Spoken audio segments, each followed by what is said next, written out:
La antigua Grecia, el origen de la civilización occidental. Durante más de 1000 años, este recio y fascinante pueblo fue el responsable de los hitos tecnológicos más avanzados que jamás hubiera contemplado el mundo. Confluyó toda una nueva generación de pensadores que tenían una motivación para construir, para tratar de entender la naturaleza y para crear nuevas tecnologías. Obras de ingeniería tan asombrosas que los antiguos creían que habían sido construidas por los dioses. Una de las cosas que más nos debería sorprender es cómo se las ingeniaron para levantar piedras de dimensiones tan gigantescas. Estas maravillas de la tecnología fueron impulsadas por líderes cuya ansia por la grandeza congregó a un pueblo y lo elevó a la categoría de imperio. Pero este estallido de cultura y creatividad sería una víctima más de las cruentas batallas que enfrentarían a hermano contra hermano. Un duelo a muerte que supondría el final de una época dorada.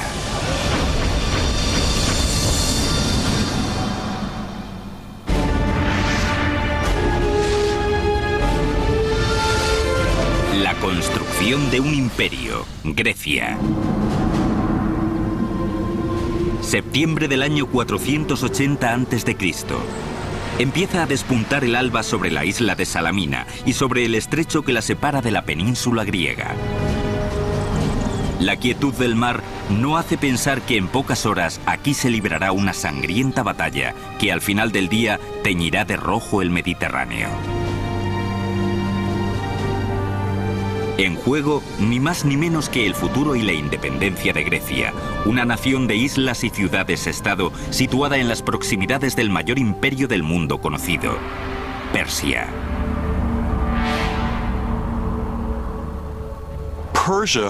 Persia era la superpotencia mundial de su época. Gozaba de una riqueza y confianza enormes. Era el imperio más multiétnico y multicultural que el mundo había contemplado. Una fuerza invasora persa de dimensiones épicas se asomaba por el horizonte. Una flota de 700 buques que transportaba a 150.000 guerreros decididos a anexionar Grecia a su imperio.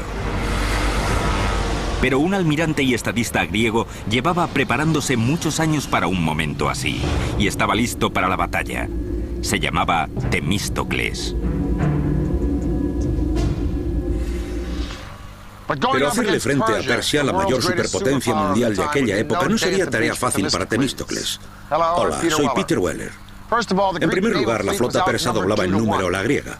Y en segundo lugar, Temístocles se enfrentaba al escollo casi insalvable de tratar de aunar bajo un solo mando a un grupo de guerreros sin más en común que sus continuas disputas entre sí. El lado bueno del desarrollo civil de la antigua Grecia era que cada una de las ciudades-estado era una especie de mini-nación independiente y autosuficiente dentro de Grecia. Y el lado malo de ese desarrollo civil era precisamente su sistema político de ciudades-estado. Y es que si bien todas ellas hablaban la misma lengua y adoraban a los mismos dioses, no se puede decir que hubiera un sentimiento de unidad nacional. Sus únicas prioridades las dictaban los asuntos regionales y culturales de cada ciudad. Resumiendo, cuando no se llevaban mal, se llevaban peor que mal. Si había alguien que pudiera aunar a todos los pueblos griegos, ese era Temístocles. Un hombre de origen plebeyo que no se avergonzaba de hacérselo saber a sus compatriotas. Siempre estuvo fuera del sistema, y así lo reconocía. Incluso hacía gala de su falta de educación.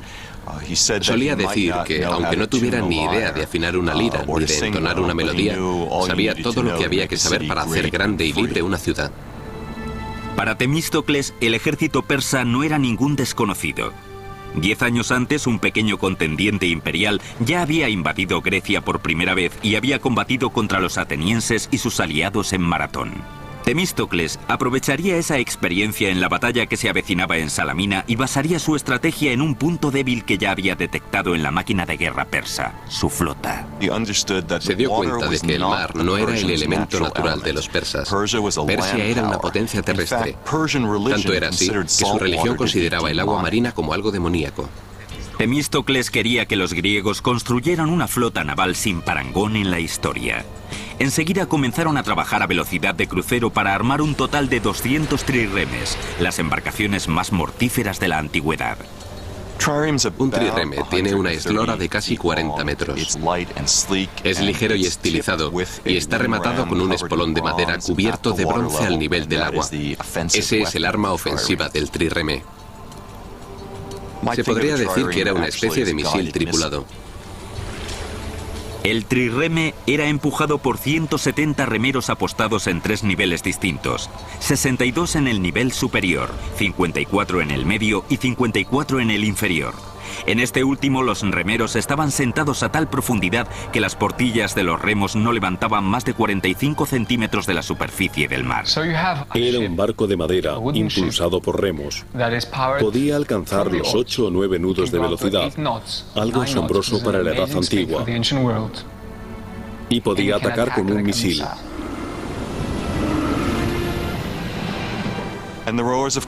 Obviamente, los remeros tenían que aprender a trabajar en equipo. Tenían que remar al mismo tiempo. Algo fácil al principio, pero muy complicado de dominar. La armada de trirremes de Temístocles estuvo terminada en pocos años, justo a tiempo para su uso. En la primavera del año 480 a.C., Persia inició una invasión masiva de los territorios griegos. Temístocles era consciente de que la flota persa prácticamente doblaba en número a la griega, así que urdió un sencillo pero ingenioso plan para aunar sus tropas y equilibrar la balanza. Tenía que convertir el inconveniente de que los griegos tuvieran menos barcos que los persas en una ventaja. Así que tuvo que atraer al enemigo hasta un campo de batalla en el que no pudiera entrar con todos sus efectivos. De ese modo, él podría concentrar sus fuerzas y atacar. Y el mejor lugar para llevar a cabo esa táctica era el estrecho de Salamina. Temístocles se sirvió de un ardid para llevar a la armada persa hasta la zona del estrecho. Temístocles era un tipo muy astuto, un embaucador nato. Sabía que los persas preferían ganar las batallas mediante la diplomacia, la intimidación y el soborno de traidores. La víspera de la batalla, Temístocles envió a un sirviente de confianza al campamento persa, al otro lado del estrecho. El sirviente fingió ser un traidor y le reveló al rey persa que entre las tropas griegas reinaba la confusión y que si partían con sus naves por la noche, a la mañana siguiente lograrían sorprenderles. Los persas mordieron el anzuelo.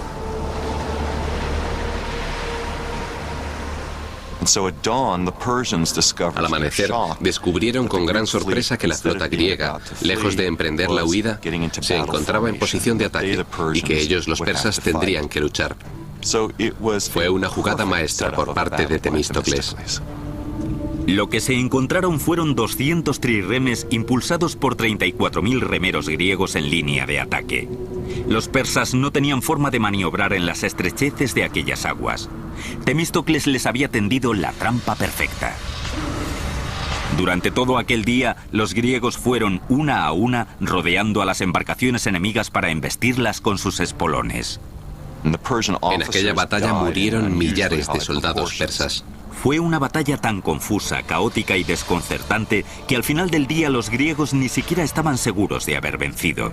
Pero los miles de cadáveres que jalonaban las costas de Salamina daban cuenta de la decisiva victoria de los helenos. Algunas fuentes históricas llegan a contabilizar hasta en 200 los barcos hundidos por 40 en el bando griego. Los persas que no se ahogaron fueron masacrados por los soldados griegos que les esperaban en la orilla.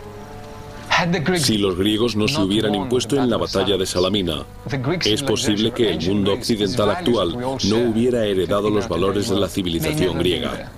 Tras la aplastante victoria de Salamina, Temístocles fue laureado como un héroe, pero a su codicia y ambición personal se le sumaron muchos enemigos políticos. Era solo cuestión de tiempo que los ánimos de la asamblea se caldearan lo suficiente.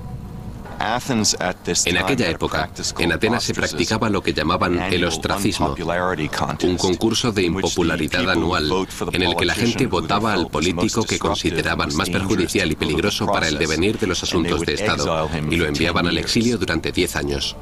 En el 471 a.C., Temístocles fue condenado al ostracismo e, ironías del destino, se vio obligado a acudir al enemigo que tanto había luchado por derrotar. Nunca más volvería a ver Atenas. Lo sorprendente es que le obligaron a huir a Persia, donde encontró refugio y terminó sus días hablando persa, trabajando como administrador del rey y ayudándole a gobernar la zona occidental de Asia Menor. Temístocles había interpretado su papel en una épica historia de hazañas y poder que volvía la mirada al pasado en busca de inspiración. Los mitos legendarios de los dioses y los héroes griegos relatados en poemas como la Ilíada o la Odisea. Aquellas historias pueden pertenecer a la ficción, pero los logros de la ingeniería que nos legaron nuestros antepasados griegos son reales y aún están en pie.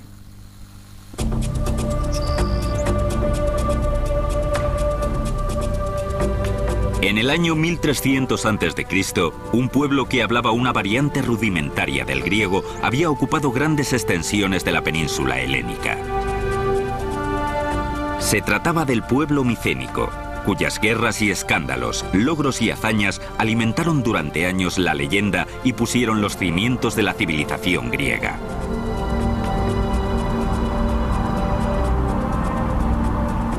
Su capital, Micenas, estaba rodeada de una inmensa ciudadela en cuya construcción se emplearon 150 años. Según la leyenda, era de esta ciudad de donde partieron los micénicos, liderados por un rey llamado Agamenón, cuyas épicas cruzadas quedaron reflejadas en el siglo VIII a.C. de la mano del poeta Homero en dos de los relatos más famosos de la historia, la Ilíada y la Odisea. La Ilíada era algo así como la Biblia para los antiguos griegos. Estaba llena de moralejas que te decían cómo conducir tu vida.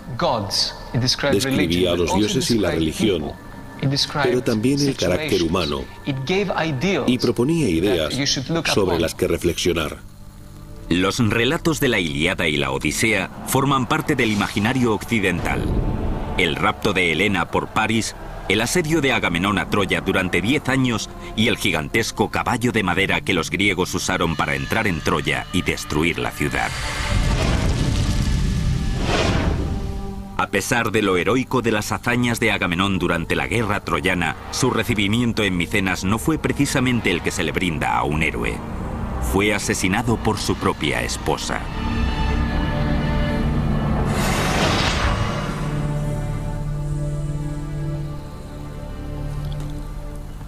Los estudiosos llevan siglos discutiendo si Homero compuso la Ilíada y la Odisea, o si no hizo más que recopilar las canciones y leyendas populares, o incluso si habría que atribuirle alguna autoría.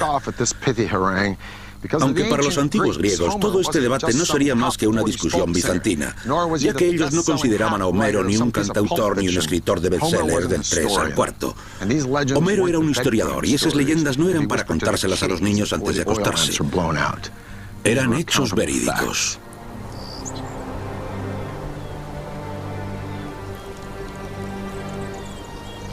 Esto es lo que queda de Micenas, la capital de la que habla Homero y sobre la que muchos queremos creer que un día reinó Agamenón.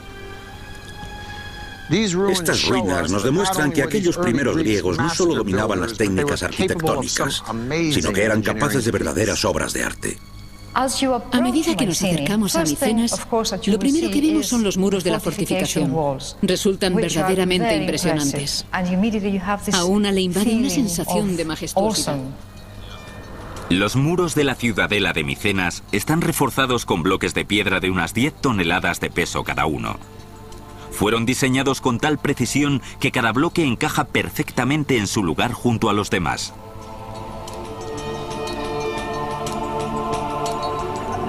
Pero para visiones sobrecogedoras, nada en Micenas se acerca más a esa sensación que la colosal entrada a la ciudadela, la Puerta del León. Esta es la Puerta del León, la entrada principal a la ciudadela de Micenas. Una de las estructuras más imponentes de la Edad Antigua, un impresionante ejemplo simbólico y un impresionante ejemplo constructivo. Dos leones totalmente erguidos, con las zarpas sobre la base de una columna. Aunque les faltan las cabezas, se sabe que las tenían giradas hacia afuera. A todo aquel que se acercara a esta puerta le quedaría más que claro que Micenas era sinónimo de poder. Estructuralmente la puerta parece seguir el modelo constructivo de montante y dintel. Estos inmensos pilares harían las veces de montantes, los elementos verticales, que sostendrían las 12 toneladas del elemento horizontal, el dintel. Pero es encima de la puerta donde vemos los leones, donde los arquitectos fueron un poco más allá. Si miramos al triángulo de piedras hendidas junto a los leones, se aprecia el desarrollo de un elemento denominado falso arco. Pongamos que tenemos estas 4 losas y en lugar de apilarlas, intentamos crear una cavidad externa robando un poco de espacio, colocándolas de esta manera. Este es el falso arco. Si somos un poco más ambiciosos e intentamos desplazar más las losas con este sistema, corremos el riesgo de que la estructura se venga abajo.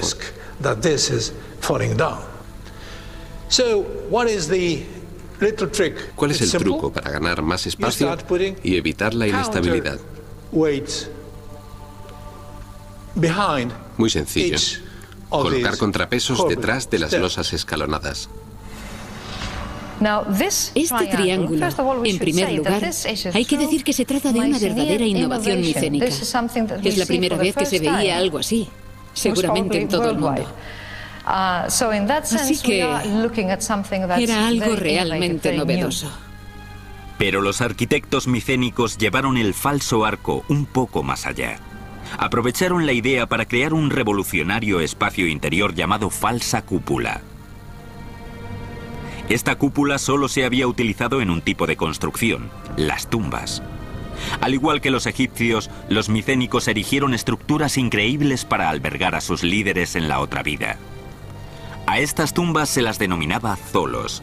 Su construcción se apartaba de todo lo que los arquitectos micénicos habían hecho hasta entonces. La estructura circular no formaba parte de las concepciones arquitectónicas de los micénicos.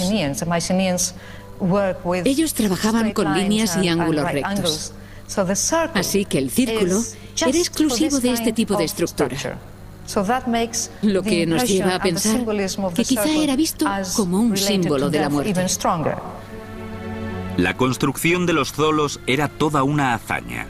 El primer paso consistía en horadar una ladera.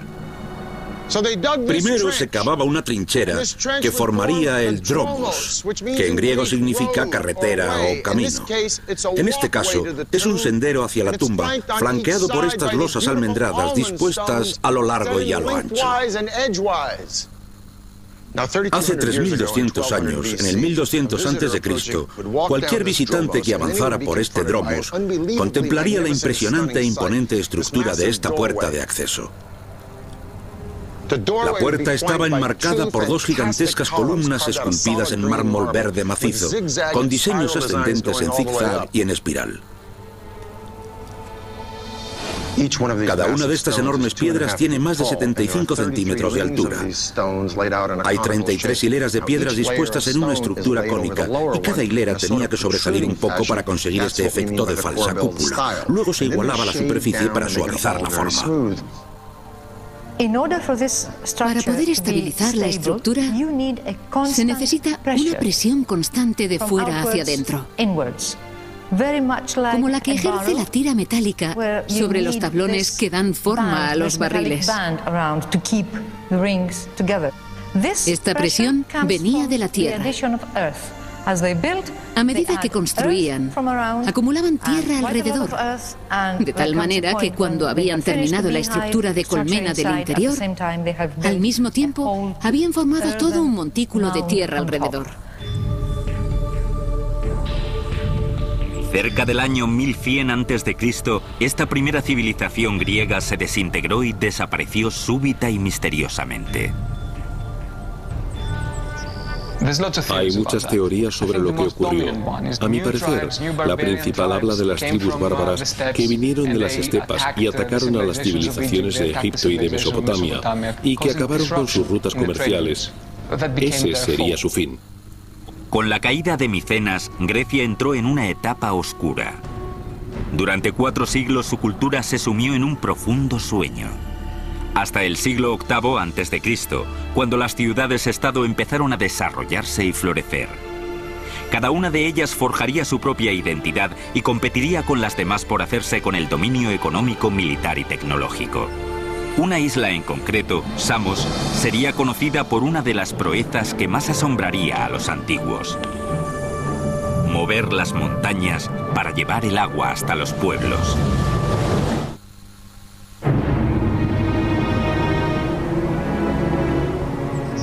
Esparta, Atenas, Corinto, Tebas.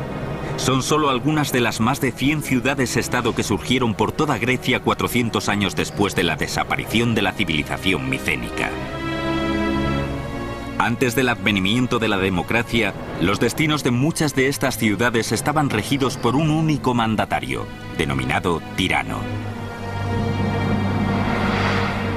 Alrededor del 540 a.C., un tirano llamado Polícrates se hizo con el poder en la isla de Samos, en la región oriental del mar Egeo. Era toda una figura de la política internacional. Forjó alianzas tácticas no solo con los persas, sino también, por ejemplo, con los egipcios. Era un personaje ambicioso. Polícrates llegó a la conclusión de que si quería hacer de Samos una potencia, tendría que hacerlo por mar. Mandó construir una flota de 100 trirremes que aterrorizó a las ciudades-estado vecinas e impuso gravámenes a los barcos que pasaban por sus aguas. Bajo el mando de Polícrates, Samos, su isla natal, se convirtió en una potencia naval, que fue la base de sus riquezas y de su poder. Con sus nuevas riquezas, Polícrates erigió un muro defensivo alrededor de su capital y se propuso resolver un problema que asolaba a muchas ciudades de clima mediterráneo: la falta de agua potable. Samos era una ciudad muy importante y poderosa. Necesitaban mucha agua y no es que les sobrara. Había un manantial muy caudaloso, pero estaba separado de la ciudad por el monte Castro, de 275 metros de altitud. Polícrates y sus ingenieros tenían que arreglárselas para conectar la ciudad con el manantial. Construir un acueducto alrededor de la montaña no era viable. Se podía construir un sistema de suministro de agua alrededor de la montaña, pero lo primero que haría un enemigo durante un asedio a la ciudad sería cortar ese suministro. Y todas las fortificaciones que hubieras construido no te servirían de nada porque te estarías muriendo de sed. La solución hacía preciso recurrir a métodos poco convencionales. Uno de los ingenieros de Polícrates, Eupalinos, dio con una solución que pasaba por mover literalmente la montaña: un túnel que atravesara el monte Castro. Un proyecto descomunal y muy largo. Esas excavaciones llevarían muchísimo tiempo. Así que se tomó la decisión de empezar a perforar desde ambos lados.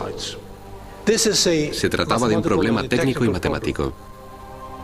Al igual que los ingenieros del moderno Eurotúnel bajo el Canal de la Mancha, Eupalinos excavó 2 túneles desde ambos lados de la montaña que se encontrarían en el medio. Para que funcionara, Eupalinos tendría que asegurarse de que los 2 túneles se comenzaran a la misma altura vertical. Pero los túneles también debían encajar en el plano horizontal. De lo contrario, se cruzarían como 2 barcos en mitad de la noche. Sin los sofisticados equipos topográficos actuales, una tarea como esta era todo un reto. Una teoría suponía bordear la montaña a través de un sendero trazado en tramos perpendiculares que uniera el manantial con la ciudad. Eupalinos podría medir cada tramo para calcular 2 lados de un triángulo rectángulo. Sabiendo 2 de los lados, la hipotenusa del triángulo sería la línea que seguiría el túnel para atravesar la montaña. Lo que hace aún más increíble este proyecto es que no se trataba de un túnel, sino de 2. El principal, excavado a una altura y longitud de 1,80 m por 1,80 m, no era más que un espacio de trabajo para cavar un segundo túnel adyacente por debajo del primero, que se utilizaría como acueducto. Mientras que el túnel en el que se trabajaba estaba en un plano horizontal, el acueducto tenía que estar ligeramente inclinado para permitir que el agua fluyera sin problema hacia la ciudad. Los excavadores se jugaron la vida en las oscuras y peligrosas entrañas del Monte Castro. Una vez dentro de la montaña, las dificultades debieron de ser tremendas. Las rocas se podían mover de manera impredecible, o el agua podría desbordarse y podría cundir el pánico. Era un peligro constante. Además, estaba oscuro y tenían que iluminarlo. Tenían que saber dónde estaban a cada momento para no desviarse. Tras unos ligeros ajustes, los dos equipos se encontraron en el medio, casi exactamente donde Eupalinos había planeado en un principio. Los pisos de los dos túneles estaban a tan solo 60 centímetros de diferencia, una discrepancia de menos de un octavo de un 1% del kilómetro de longitud del túnel. Esta asombrosa proeza de la ingeniería pudo haber sido la culminación del reino de Polícrates, pero sus dotes políticas no estuvieron a la altura. El gobernador persa de la costa de Asia Menor no vio con buenos ojos el grado de autonomía del que gozaba Polícrates para el desarrollo del dominio persa. Así que ordenó que lo arrestaran, lo torturaran salvajemente y lo crucificaran. Polícrates fue uno de los muchos tiranos que gobernaron las ciudades-estado en la antigua Grecia entre el 800 y el 500 a.C. El poder de unos pocos sobre la mayoría era la única forma de gobierno que los seres humanos habían conocido hasta entonces. Pero eso estaba a punto de cambiar. La ciudad-estado de Atenas iba a modificar el curso de la historia del mundo. El líder visionario que lo iba a hacer posible se llamaba Pericles. Su legado quedaría como un monumento imperecedero en la Acrópolis ateniense que se alzaría sobre las nubes. Un increíble ejemplo de precisión arquitectónica, el Partenón. En el 480 a.C., al derrotar a los persas en la batalla de Salamina, Temístocles no solo salvó a Atenas, sino también su recién estrenada democracia. Hacía tan solo 25 años que Atenas había abandonado los regímenes dictatoriales. Era una ciudad de abundancia, tanto en lo militar como en lo económico, lo tecnológico y lo ideológico. Estaba lista para alcanzar su edad de oro, y sería un demócrata e intelectual cultivado el que la llevaría hasta allí. Se llamaba Pericles.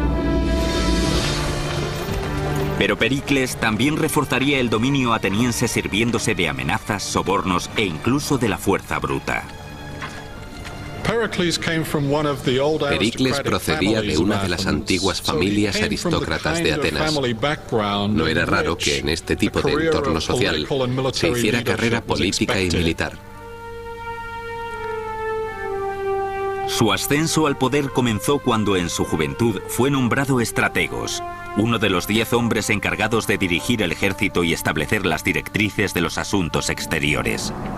Sus dotes políticas y su gran oratoria le convirtieron en poco tiempo en uno de los estadistas más influyentes y poderosos de Atenas. Pericles era el típico animal político, como se suele decir. Era un político nato. Era capaz de convencer con sus palabras y estaba plenamente dedicado a su trabajo.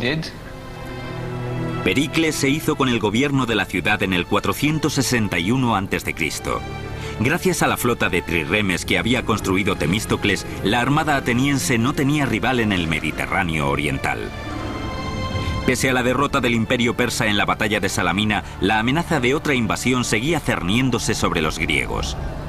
En el 478 a.C., Atenas, junto a las ciudades-estado del Egeo, forjaron una alianza de defensa mutua llamada la Confederación de Delos, una especie de OTAN de la antigüedad. En el 450 a.C., Atenas se había convertido en el líder indiscutible de la Confederación de Delos, que no era otra cosa que una fuente de ingresos para la ciudad.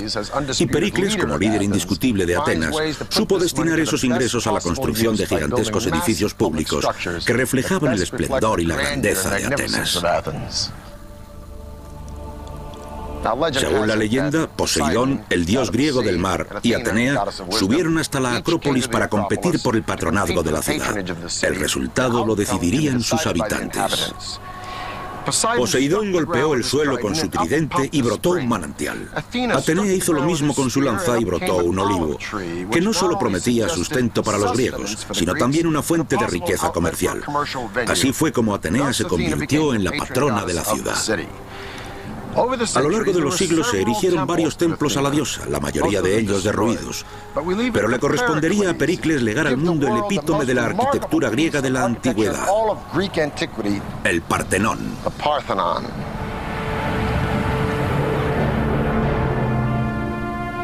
Pericles decidió reconstruir el Partenón en la Acrópolis, aprovechando los ruinosos cimientos de un antiguo templo dedicado a Atenea.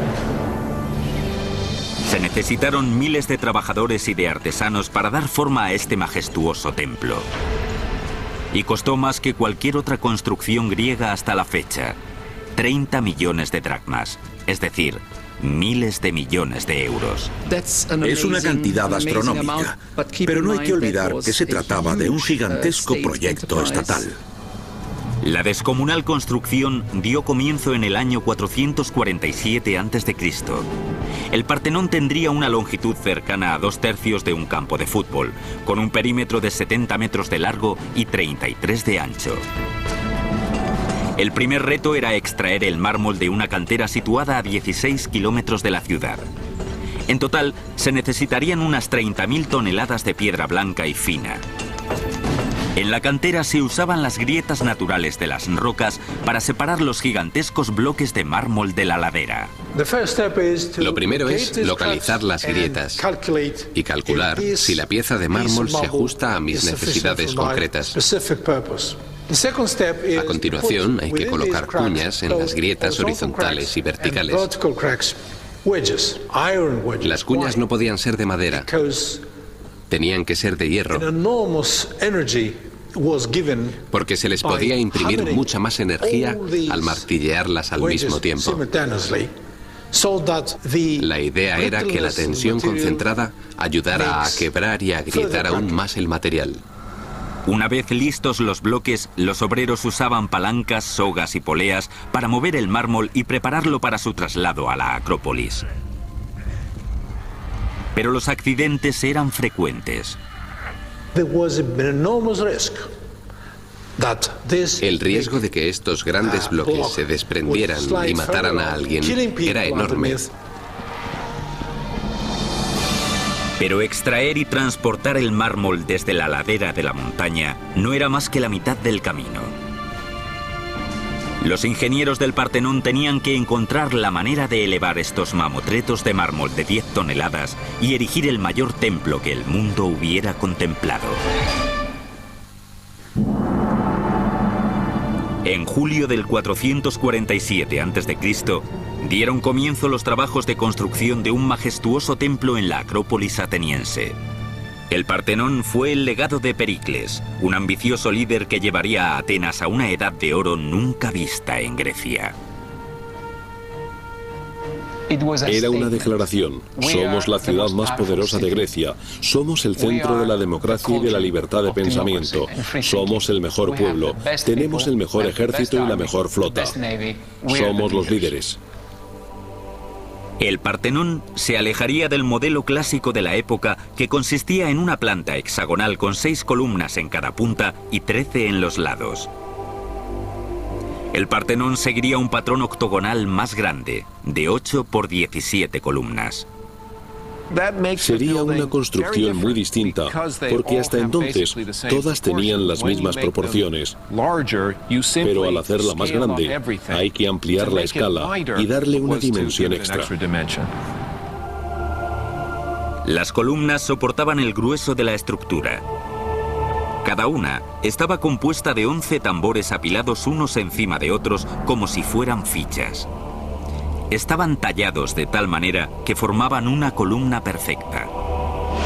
La parte superior de cada columna estaba dividida en 4 círculos concéntricos, cuyos anillos eran más o menos prominentes dependiendo de la cantidad de agarre necesaria para acoplarse al siguiente tambor. En el centro de cada tambor se hacía un corte de 10 a 15 centímetros cuadrados y de 7 a 10 centímetros de profundidad. A continuación, los carpinteros insertaban tacos de madera en los cortes para alinear y centrar cada tambor con el siguiente. El siguiente reto era elevar esos tambores de piedra maciza, sobre todo los correspondientes a las secciones más altas de las columnas. Una sola columna del Partenón podía pesar entre 63 y 119 toneladas. Una grúa es un dispositivo de lo más sencillo. Solo hace falta un brazo y una serie de poleas que, como sabemos, permiten elevar un peso de, digamos, 10 toneladas, mientras se hace descender otro peso de solo 100 kilos. Los ingenieros enganchaban la piedra a la grúa de una manera en concreto. El método más habitual era atar la punta de la soga a un gancho metálico en forma de S. A continuación, se ataban sogas más cortas al gancho y se enrollaban a unos pequeños salientes llamados tachuelas, que se habían dejado sin cortar en el mármol para este fin. Se solían dejar 4 tachuelas equidistantes alrededor del tambor para distribuir la fuerza necesaria para alzar la piedra. Los muros que cercaban los espacios interiores tenían que colocarse con mucha precisión, ya que los constructores griegos no usaban ningún conglomerado. Para mantener unidos los bordes de cada bloque, practicaban un agujero en forma de doble T. Luego insertaban barras de hierro para sujetarlas la una a la otra. Una vez que las columnas y los bloques habían sido colocados, las tachuelas empleadas para elevarlos se solían cortar y alisar. Se suele decir que no hay ni una línea recta en el Partenón. Eso significa que los arquitectos tuvieron en cuenta una serie de efectos ópticos al construirlo. Tanto en las escaleras como en las columnas, hasta el frontón que corona el edificio. Las escaleras, por ejemplo, parecen rectas. Pero si nos fijamos bien, vemos que el centro es más abultado que los bordes. Esta estrategia es la misma que se ha empleado en las columnas. Esta es una columna dórica. Es decir, no tiene base. Parece salir directamente de la piedra. Cada columna tiene 20 estrías que hacen que parezca ondulada. Se puede apreciar cómo se ensancha en el centro y se vuelve a estrechar en el capitel. A esta técnica se la denomina éntasis. Las líneas de esa longitud, situadas más o menos al nivel del horizonte, suelen curvarse hacia afuera. Para paliar ese efecto, decidieron curvarlas hacia dentro, de modo que el resultado fuera más armonioso y pareciera que estaban rectas. Porque si hubieran utilizado ángulos rectos perfectos, se vería así. La función principal del Partenón era servir de refugio a la monumental estatua de Atenea. El Partenón fue una construcción muy cara, pero la estatua que albergaba tuvo un coste igual, si no mayor, que el propio edificio. La estatua de Atenea tenía una altura de unos 10 u 11 metros. Y los materiales con que se fabricó fueron oro y marfil. Como parte del trabajo artesanal de la obra, se encargó a cientos de escultores que perfilaran figuras de tamaño real. El conjunto escultórico más famoso del templo es el friso que recorría los muros interiores del edificio. Se trataba de un altorrelieve que sobresalía tan solo unos centímetros de la piedra y representaba las Panateneas, unas fiestas en honor de la diosa Atenea que la ciudad celebraba cada 4 años. Lo que queda hoy en día en el lateral del Partenón son los restos de mármol blanco del edificio. Antiguamente, no solo las esculturas, sino muchas otras partes estaban decoradas con muchas pinturas. Pero no todos los atenienses quedaron cautivados por el Partenón.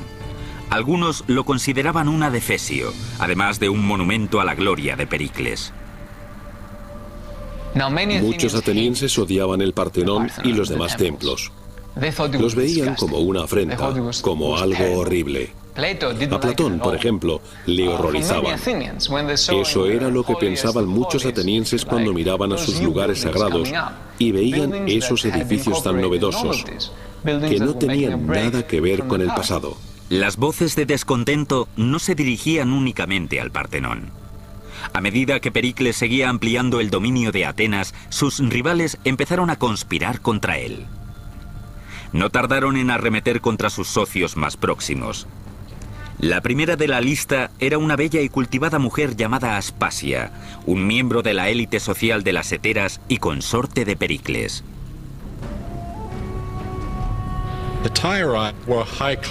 Las heteras eran las cortesanas de las clases altas.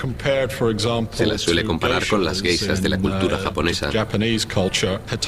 Las heteras se movían por las altas esferas de la vida cultural ateniense y griega.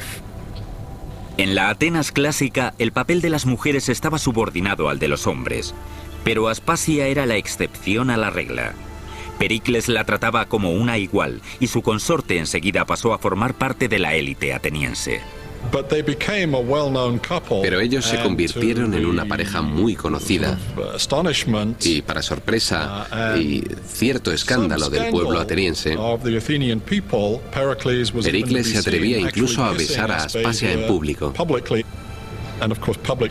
Y claro, aquellas muestras de afecto en público no era algo acostumbrado en la Atenas clásica. En el 432 a.C., tras casi 15 años, se terminó la construcción del Partenón. Este templo a Atenas sirvió al propósito deseado por Pericles. Le hacía saber al mundo entero lo poderosa que era Atenas. Resulta irónico que la supremacía que simbolizaba aquel edificio estuviera languideciendo mientras la de su archienemigo, Esparta, iba en aumento.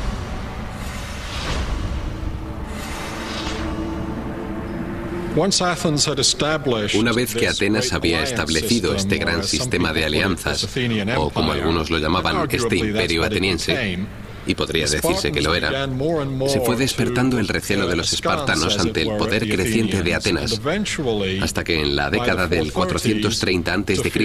los vieron como una amenaza real. En el 431, Esparta atacó a Atenas. Durante 2 largos años Atenas resistió el asedio de los espartanos.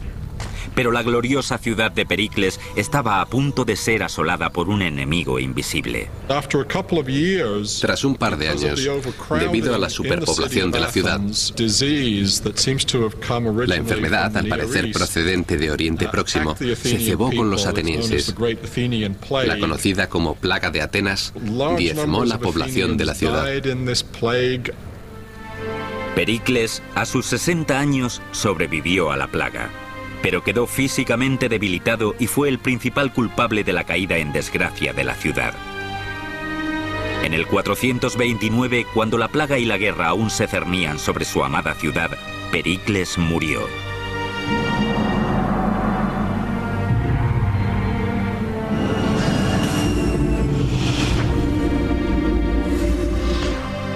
El sangriento y brutal conflicto entre Atenas y Esparta, conocido como la Guerra del Peloponeso, se prolongó otros 25 años hasta que, por fin, en el 404 a.C., Atenas fue derrotada. Al término de la Guerra del Peloponeso, la época de Pericles y el dominio de Atenas ya eran historia. Pero las maravillas de la cultura y la arquitectura griega aún perviven. Es una ironía que aquellos a través de los cuales nos ha llegado este fantástico legado clásico no fueran atenienses.